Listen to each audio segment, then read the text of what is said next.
ፍቅር ከወጣችልኝ እኔ ወደ ቤት ልሂድ። ሄላዬ ቻው። እሺ በኋላ እመጣለሁ። ምን ለመሆን ነው የምትመጪው? ያልተጠየቅሽውን አትመልሺ። ኤላ ቆይ ምን እያደረግክ ነው? ይቺ ልጅ ለምንድን ነው ከስብስር የማትጠፋው? አሁን እንኳን ጉንጭን ስትስም እያየ ዝም ያልካት ለምንድን ነው? ቆይ እኔም ማለቆ ሌላ የጀመራችሁት ነገር አለ? ለሊ ተይ እንጂ የማይመስል ነገር አታውሪ። እኔና ሊዲያ ምን ሊኖረን ይችላል? ደግሞ እሱ አደይም ታውቋለች። ሊዲያ ቀበጥ ናት። ለዛ ነው እንደዚህ የምትሆኑ እንጂ እኔን ፈልጋኝ አይደለም። ያም ማለ ይቺ ልጅ ሁለተኛ እዚህ ቤት እንድትመጣ አልፈልግም። አጠገብህ ላያት አልፈልግም። ኤላ እንቅሰው አይደለሁም። ሁሉንም አልወዳቸውም። አንቺማ ጭራሽ መውደድም የምትችይበት አይመስለኝም። ለምን አልችልም? እኔ እስካሁን ድረስ ከተፈልገው ለወንድሜ ደውልለትና እኔ ጠይቀዋለሁ። ከዚህ በላይ እዚህ ቤት ከቆየሁ እሞታለሁ። እዚህ ቤት ቆይቶ ማን እንደሞተ ትሞቻለሽ አንቺ የዱር ሚዳቆ። ወንድምሽ ብሩን አስገባልኝ እና ካስገባልህ ፍታኛ። ቤቴ ጥሩ የገቢ ምንጭ ትሆኚኛለሽ ማለት ነው። ለዛ ምን አልክ አንተ ወዳቂ? ይኸውልህ ይሄን ቅዠትህን በቁም። ሰላም ውድና የተከበራችሁ የቻናል የቤተሰቦች እንዴት ናችሁ? ሰላም ናችሁልኝ? እኔ ሰላም ነኝ፣ እግዚአብሔር ይመስገን። ለቻናሌ አዲስ የሆናችሁ ላይክ፣ ሼር፣ ሳብስክራይብ እያደረጋችሁ ቤተሰብ ሆኑ። ውዶችዬ ነባር የሆናችሁ ደግሞ ላይክ፣ ሼር እያደረጋችሁ አበረታቱኝ። ዛሬ ደግሞ ይዤላችሁ የመጣሁት አዝናኝና አስተማሪ በሆነው በአደይ ድራማ ነው ይዤላችሁ የመጣሁት ውዶችዬ። እና ባለፈው በክፍል 39 ያቋርጠ ነው። ዛሬ ደግሞ በክፍል 40 ይዤላችሁ መጥቻለሁ ማለት ነው። ባለፈው ያቋረጥ ነው ፍቅር ንጉስና ደመቀ ይዘዋት እንደሄዱ እንደጠለፏት ነው ያቋረጥ ነው። ዛሬ ደግሞ በርላኪ እያሉ እያስጨነቋት ነው። በርላኪ ብር ካላስላክሽ አንለቅሽም ብለው እያስጨነቋት በተራዋ ማለት ነው ወዶችዬ። ባለፈው እሷ ምን አድርጋ ነበር?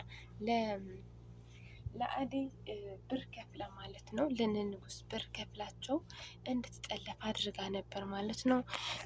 ዛሬ ደግሞ በተራዋ እየሰራችው ነው ማለት ነው።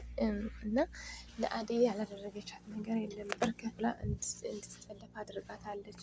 እንዲሁም ከሱ ባለፈም ያልሰረቀችው ሀብል ሰርቀሽ ብላ ከቤት እንዳባረረቻት ሁላችሁም ታውቁታላችሁ ማለት ነው። እንቶች የምትከታተለኝ እና ዛሬ ደግሞ እንደዚህ እያደረጓት ብር ከላክሽ እንልከሻለን፣ ብር ካላክሽ አንልክሽም ስሏት ማለት ነው። ምን አለችው ለንጉስ? አደይ ያንተ አደርጋታለሁ እና ፍታኝ። ደመቀ አልነበረም ቤታ ማለት ነው። ከቤት ወጥተ ነበርና ምን አለችው ለንጉስ ለማታለል? አደይ እኔ ያልኳት ነው የምትሰማው። እኔ ያልኳት ስለምትሰማ ያንተ አደርጋታለሁ። ስለዚህ ፍታኝና ልውጣ አለችው። የምረሽ ነው? ልፍታሽ አደይ እኔ ታደርጊያታለሽ አላት። አዎ ያንተ አደርጋታለሁ አለችው። አንቺ ተንኮለኛ ብሎ ቆሻሻ ብሎ በጥፍ ስመታ አንተ እኔ ላይ እጅ ታነሳለህ? አንተ ቆሻሻ፣ አንተ የማትረባ አንተ ደሃ አለችው ማለት ነው። ዝም በይ፣ ከዚህ ቤት አትወጪም። አደይ እያሳቃይሻት የነበረውን ትከፍያታለሽ፣ አንቺም መልስሽ ታገኘታለሽ ስቃይዋ አላት ማለት ነው። እንደዚህ እያላት እያለ መጣ ደመቀ። አንተ ምን አድርጋት ነው አለው። አናዳኝ፣ አንድ ጥፍ ብቻ ነው የመታዋት አለው ማለት ነው። አንተ ደግሞ የማትረባ ለምንድነው እዚች ላይ እጅ ታነሳለህ? እጅ ቆንጆ ምናምን እያለ ሙድ እየያዘባት ማለት ነው። አንተም ወሬ አታብዛ፣ የምትለቀኝ ከሆነ ልቀቀኝ፣ ልውጣ፣ እያመመኝ ነው አለችው። ብር ካላሳለፍሽ አልልክሽም፣ አትወጫትም ከዚህ ቤት አላት። እንዴት እና ለወንድሜ ደውልለት ያሳልፍልሃል ብር አለችው። እሱ ደግሞ ቁጥሩ ስጥኝ አላት። ደወለለት። ተደውሎ እህት ታገታለች ብር ላክ አለው ማለት ነው። እንዴ ማን ነው ለእህት የሚያግታት? ማን ስለሆነ ነው? ማንህን ነው ለእህት የምታግታት ብሎ ሲያኮርፈው ዝም ብለህ ላክ እህት የምትፈልጋት ከሆነ ሲለው እሱም ላክ ማለት ነው። ላከላቸው። ብር ተልኮልሻል፣ ግን አትወጣትም ከዚህ ቤት ምክንያቱ የገቢያችን ምንጭ ስለሆንሽ ሲላት፣ አንተ ውዳቂ አንተ ውድቂ ልቀቀኝ፣ ብር ካሳለፍልህ ምን አባት ፈልገ ነው የምትይዘኝ ብላ ሰደበችው ማለት ነው። እንደዚህ እያለችው እየሰደበችው እያለ ንጉስ መጣ እየሮጠ መጣና እንዴ አንተ ከዚህ ቤት መውጣት አለብን፣ ቤት መቀየር አለብን አለው። ምን ሆነ ነው ሲለው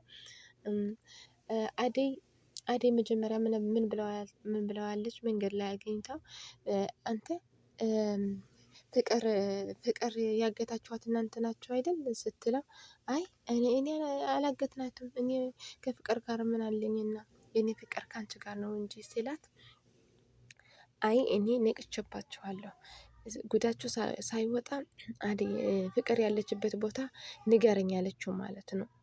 እንደዚህ ስትለው እኔ ማውቀው ነገር የለም፣ ስለ ፍቅር ማውቀው ነገር የለም፣ ደመቀ ሴት አለ አለችው። ደመቀም አላየሁትም ብሎ መልሶላት ነበር ማለት ነው። እና ከዛ አደይ በቱ ስለምታውቀው እዛ ላይ ታግታ ስለነበረ ትመጣናለች፣ የፍቅር ወንድም ይዛ ትመጣናለች ብለው ፈርተው ቤት እንቀየር ቤት ስለው ምን ሆነ ነው ለምንድን ነው የምንቀየረው ስለት አደይ ነቅታብናለች እና ስለዚህ ባሮክ ይዘዋ ትመጣለች ስለው የፍቅር እጅም አለበት የአደይ እጅም አለበት፣ ይቺ ድሃ ለኔ ለማሳቀየት የሷ እጅም አለበት አለችው። ፍቅርማ እንደዚህ እያሳቀየሻት እያለሽ እሷ ግን ስላንቺ ትጨነቃለች፣ ስላንቺ ተጨንቃ ፍቅር ቤት ነው ያለችው ብላ ነው እየፈለገችሽ ያለችው አላት ማለት ነው። እንደዚህ ሲሏት አደይ ለማስመሰል ነው፣ እሷ ለኔ ተጨንቃ ሳይሆን አስመሳይ እያለች የተሳደበች ማለት ነው። ከዛ ቤት ይዘዋት ለወጡ አፋ ሲያፍናት ነከሰችው፣ እጁ ነከሰችው፣ እሱም መታት ማለት ነው። ደመቀ መታት እና ወደቱዬ ከዛ ደግሞ ኤላና ኤሉ መጣ ነበር ወደ ኤላ ቤት ለምለም መጣ ነበር ማለት ነው። ከዛ እሺ ኤላዬ አሁን ልሄድ ነው፣ ወደ ቤት ልሄድ ነው፣ ደህና ደር ብላ ስትስመው እሷ ደግሞ ለምን ልትሰሪ ነው ነገ እመጣለሁ ስትለው ለምለም ምን አለቻት? ምን አባሽ ልትሰሪ ነው የምትመለሽው አለቻት። ያልተጠየቅሽው አትመለሽ ብላ ትታት ስትሄድ ምን አለች ለምለም ለኤላ ከዚች ሴት ከስር ስራ አትጠፋም፣ ምንድነው ያላችሁ ግንኙነት ንገረኝ አለችው። አይ ለምዬ መሆንሽ ነው፣ ኧረ ምንም የለንም አላት። ለምን ምንድነው ምንም የለንም? አሁን እየሳመች ስማ ስትሄድ ምንም ሳትላት እያየሁ አይደለ እንዴ አለችው። እሱ ደግሞ አይ ምንም እንደሌለን አደይም ታውቃለች፣ ኤሉ ቀበጥ ስለሆነች ነው እንጂ እኔ ምንም ነገር የለንም ብሎ ስናገራት እሷ ደግሞ በጣም ተቆጣች። ከአሁን በኋላ አንተ አጠገብ ላይ ማየት አልፈልግም፣ እንዳያት አልፈልግም ከአሁን በኋላ ብለው አኮረፈች ማለት ነው ውዶችዬ። እንደዚህ ብላ እሷ እንደዚህ ስትለው እንደውም ባረኩም እየተጨነቀ እህቴ የት ነው የሄደችው ብሎ እየተጨነቀ እያለ ምን አለው ዳዊት አይዞህ አትጨናነቅ፣ ምንም አትሆንም፣ ትመለሳለች እኮ ለምንድን ነው የምትጨናነቀው ብሎ አስረዳው፣ አጽናናው። ጨናነቀ እህትህ እኮ ትመለሳለች፣ ምንም አትሆንም፣ አትጨናነቅ፣ ብቻ አትጨናነቅ አለው ማለት ነው። እሱም ለዳዊት ለባረኩ እንደዚህ ብሎ አጽናናው። እሱም እናቱም ደወለች ማለት ነው። የባረኩ እናት ደውላ ለአደይ ልጅ እንዴት ናችሁ? ከፍቅርስ እየተስማማች ነው? እንዴት ናት ስትላት እሷ ደግሞ ደህና ነን። ምንድን ነው ደህና አይደላችሁም እንዴ? እህቴ ልጅነቷ እያጠቃት ስለሆነ ታገሻት፣ ይቅርታ ቤቱ ሁሉ ላንቺ ነው አደራ ብዬ የተውኩት ላንቺ ነው እና አደራሽ ባይተዋርነት እንዳይሰማሽ ቤተሰባችን ነሽ አደይ ልጄ ብለው ስነግሯት እሷም ፍቅር አደይ ለፍቅር አዝና ሳይሆን እየፈለገቻት የነበረ የእናቷ አደራ ከብሯት ነው። አደራ ስላልዋት የእሳቸው አደራ እንዳልበላ ብላ ነው እየፈለገቻት እያለ እንጂ እሷማ ብዙ መንከራ ነው ያደረሰችባት ነገር ቢሆን ኑሮ መፈለግ ይቅርና ሌላ ይገባት ነበር ማለት ነው ውዶችዬ። እና በዚህ ይሄ ይመስል ነበር ክፍል 40። በክፍል 41 እስከምንገናኝ ባይ ባይ።